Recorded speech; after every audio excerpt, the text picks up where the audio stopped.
Haindavi junior college యాజమాన్యం తన వద్ద హైడ్రా ఎన్ఓసి ఉందంటూ ఇంటర్మీడియట్ బోర్డు అధికారులతో వాదించినట్లు సమాచారం. అయితే అధికారులు పత్రాలను పరిశీలించగా హైడ్రాను సంప్రదించారు. ఆ సంప్రదించడంతో ఆ ఎన్ఓసి అసలైంది కాదని, కమిషనర్ సంతకం కూడా ఫోర్జరీ చేసిరు, అది నకిలీదని తేలిపోయింది. ఈ నేపథ్యంలో హైందవి కాలేజీ యాజమాన్యంపై అనుమానాలు కూడా వ్యక్తమవుతున్నాయి. కాగా కాలేజీ యాజమాన్యం బీఆర్ఎస్ కు చెందిన నేత, గతంలో హైదరాబాద్ లోక్సభ స్థానం నుంచి పోటీ చేసిన గడ్డం శ్రీనివాస్ యాదవ్కు సంబంధించిందని రాజకీయ వర్గాల్లోనూ అటు సామాజిక మాధ్యమాలలో చర్చ నడుస్తుంది. అసలు నిజంగా శ్రీనివాస్ యాదవ్కు సంబంధించిందేనా అది? నిజంగానే హైందవి కాలేజీకి శ్రీనివాస్ యాదవ్కు ఉన్న సంబంధం ఏంటిదనే విషయాన్ని వారికి ఫోన్ చేసి వారి మాటల్లో తెలుసుకుందాం. హలో శ్రీనివాస్ యాదవ్ గారు, నమస్తే అండి. నమస్తే అండి. అయితే ఇప్పుడు మీ మీద కొన్ని ఆరోపణలు వస్తున్నాయి. హైందవి కాలేజ్ మీదేనని, ఈ ఎన్ఓసీలు మీ దగ్గర ఉన్నట్టు, హైందవ కాలేజ్ దగ్గర ఉన్నట్టు దొంగ ఏంటిది మన సంతకాలు ఫోర్జరీ చేసి నకిలీ సృష్టించి మీరు సమర్పించినట్టుగా మీ పైన ఆరోపణలు వస్తున్నాయి. దీనిపైన మీరు ఎలా స్పందిస్తారు? నేను ఇది పూర్తిగా సత్య దూరమైనటువంటి ఆరోపణలు. నేను తీవ్రంగా ఖండిస్తున్నా ఈ ఆరోపణలను.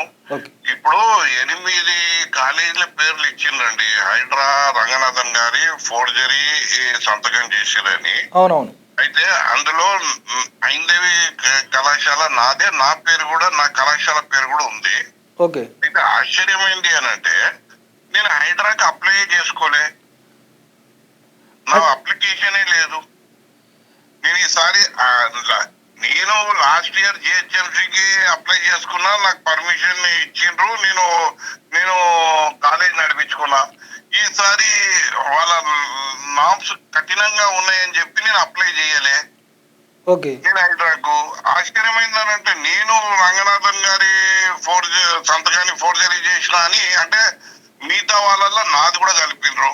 వాళ్ళకి నాకు సంబంధం లేదండి. వాళ్ళందరూ హైడ్రాకి అప్లై చేసుకున్నారు. వాళ్ళకు రంగనాథ్ గారు ఇచ్చినట్టు వాళ్ళ దగ్గర సర్టిఫికేట్లు ఉన్నాయి. అది రంగనాథన్ గారు వాళ్ళ టీము ఇన్స్పెక్షన్ చేసి అది ఫోర్జరీ అని చెప్పింది. నా దగ్గర మీరు కెమెరా లేదు కాబట్టి నా దగ్గర ఉన్నది ఓన్లీ లాస్ట్ ఇయర్ 2025. మీ దగ్గర కూడా కాపీ ఉంటే అది చూసుకోండి. ఇప్పుడు చార్జ్ షీట్ వీళ్ళు ఫైల్ చేసిరు కదా, దానికి ఎవిడెన్స్ డాక్యుమెంట్లు పెట్టిరు కదా. దాంట్లో ఏంది అని అంటే, 8 కాలేజీలని హైడ్రా సంతకాలు ఫోర్జరీ చేసి కమిషనర్ గారు అని అంటున్నారండి. అంతా నా కాలేజ్ అనవసరంగా నన్ను లాగిండ్రు, నా కాలేజీని లాగిండ్రు. అలా నేను హైడ్రాకు అప్లై చేసుకోలేదు. హైడ్రా వాళ్ళు నాకు సర్టిఫికేట్ ఇచ్చింది లేదు.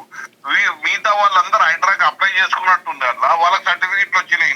వాళ్ళ దాంట్లో నన్ను ఎందుకు జోడించారు? నేను అప్లై చేసుకోలే. మీరు అసలు మొత్తానికి అయితే అప్లై చేసుకోలేదు. కాకపోయినా కానీ మీ పేరు మీద ఇట్లా మీ పేరును బదనాం చేస్తారంటారా? 101%. అది ఆశ్చర్యం. నేను ఏమంటున్నా, పేరును బదనాం చేసాడు.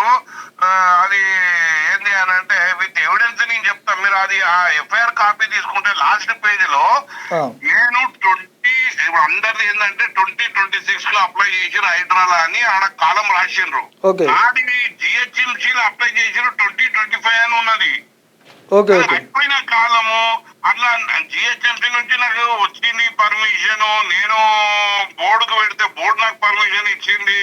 ఈ సంవత్సరం నేను అప్లై చేసుకోలేదు. నాకు హైడ్రా నామ్స్ చాలా కఠినంగా ఉన్నాయి. మనం దానికి అప్లై చేయలేమని చెప్పి, కంప్లైంట్ చేయలేమని చెప్పి నేను అప్లై చేసుకోలేదు. ఓకే. అంటే ఇప్పుడు మరి అవసరమైతే ఈ కాలేజీ యాజమాన్యానికి సంబంధించిన పత్రాలు కావచ్చు, అధికారిక వివరాలు అంటే ప్రజలకు వెల్లడించడానికి మీరు సిద్ధంగా ఉన్నారా?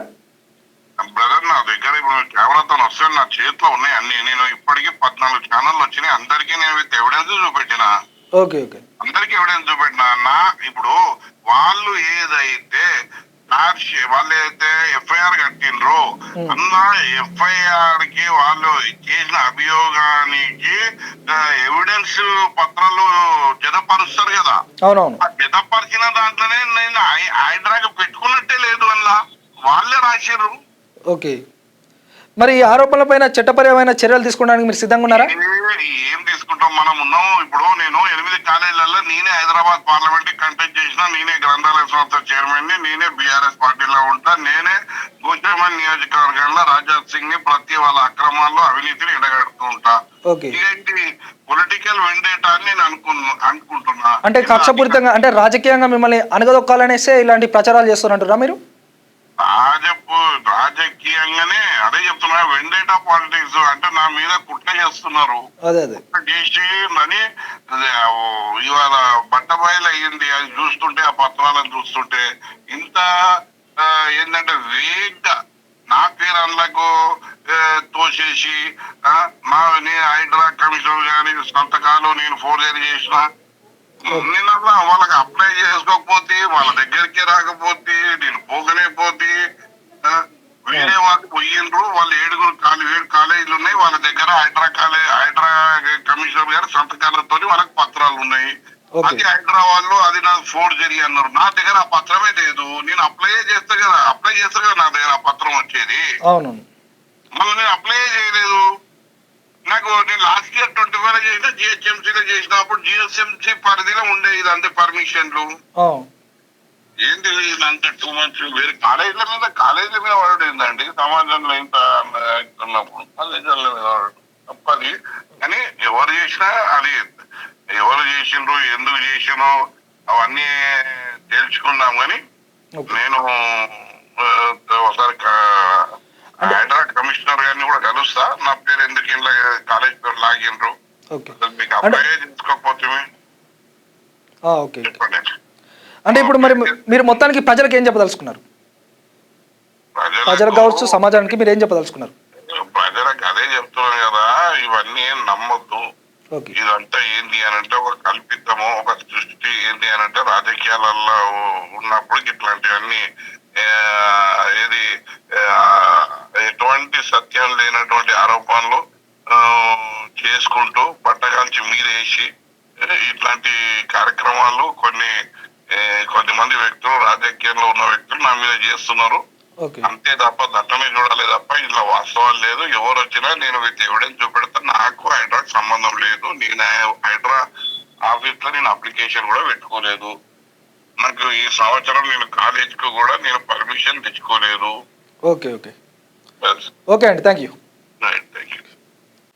చూసారుగా, శ్రీనివాస్ యాదవ్ గారు కాలేజీలు నాయే, ఆ కాలేజీ హైందవ కాలేజీ అనేది నాదే, కానీ నేను ఆ ఎన్ఓసీల కోసము కావచ్చు నేను హైడ్రాకు సంప్రదించలేదు, నేను అసలు హైడ్రాకి అప్లికేషన్ పెట్టుకోలేదు.